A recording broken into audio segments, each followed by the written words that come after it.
அஜ்மாயின். அஸ்ஸலாமு அலைக்கும் வரஹ்மத்துல்லாஹி வபரகாத்துஹு. பாவக்காய் பொரியல் பண்ண போகிறோம். பாவக்காய் பொடியை நறுக்கி வச்சுருக்குறோம். அதுக்கு ஒரே ஒரு பச்சை மிளகா, கொஞ்சம் வெங்காயம் 150 கிராம். பாவக்காய் 150 கிராம்னா இது 100 கிராம் 150 கிராம் அறுத்து வைக்கணும். அப்படியே நல்லாயிருக்கு டேஸ்ட்டு.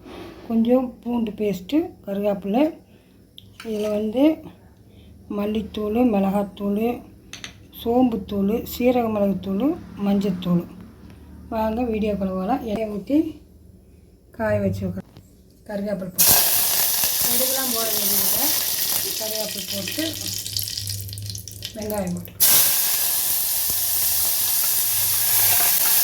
அதுக்கு தேங்காய் போட்டு இறக்கலாம்.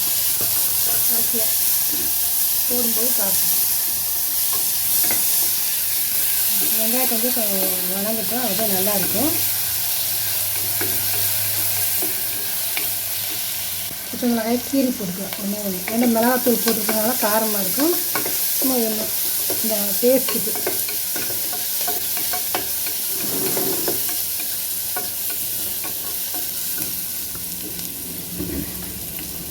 பூண்டு பேஸ்ட்டு போட்டுக்கலாம்.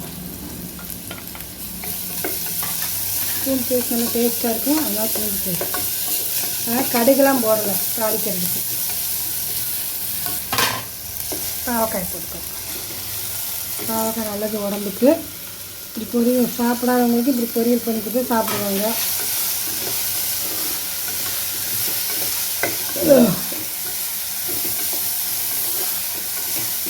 நல்லா சாப்பாட்டில் போட்டு கலந்து சாப்பிடலாம். நல்லா இருக்குது.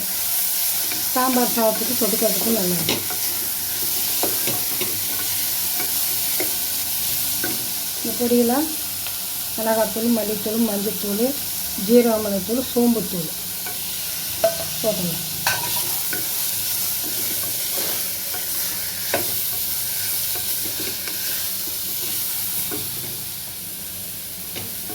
உப்பு போட்டுக்கலாம்.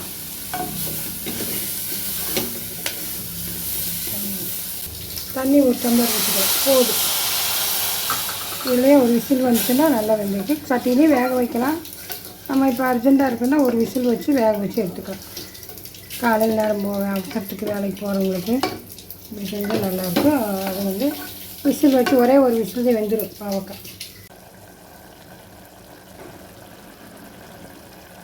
மூடி போட்டு மூடிடலாம். ஒரே ஒரு விசில் வந்தால் போதும், எடுத்துக்கலாம். தேங்காய் எடுத்து ஒரு 4 மூடி எடுத்து நம்ம சொரவி போட்டுக்கலாம். இதை பாருங்கள், குக்கரில் ஒரு விசில் வச்சு எடுத்து பாத்திரத்தில் மாட்டிட்டேன் வடச்சட்டியில். இதை பாருங்கள். இனி தேங்காய் பூ போட்டுக்கலாம்.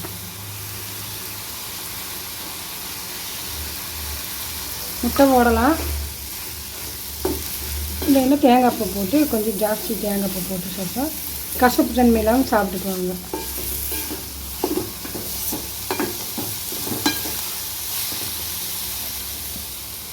தேங்காய் போட்டு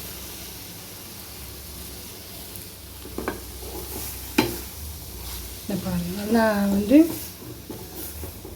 வணங்கிருச்சு. நல்லா டேஸ்ட்டாக இருக்குது. சாப்பாடு போட்டு சாப்பிட்றதுக்கு ரொம்ப நல்லாயிருக்கும். இது மாதிரி செஞ்சு நீங்களும் சாப்பிடுங்க. பாவக்காய் சாப்பிடாதவங்களாம் சாப்பிடுவாங்க. இந்த மாதிரி செஞ்சால் நீங்களும் செஞ்சு சாப்பிடுங்க.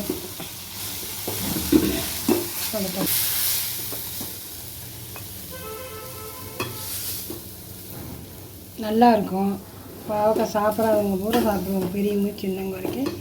சாப்பாட்டுக்கு, ரசம் சாதத்துக்கு, பருப்பு சாம்பாருக்கு எல்லாத்துக்குமே நல்லாயிருக்கும். நீங்களும் செய்து இதேமாதிரி சாப்பிடுங்க.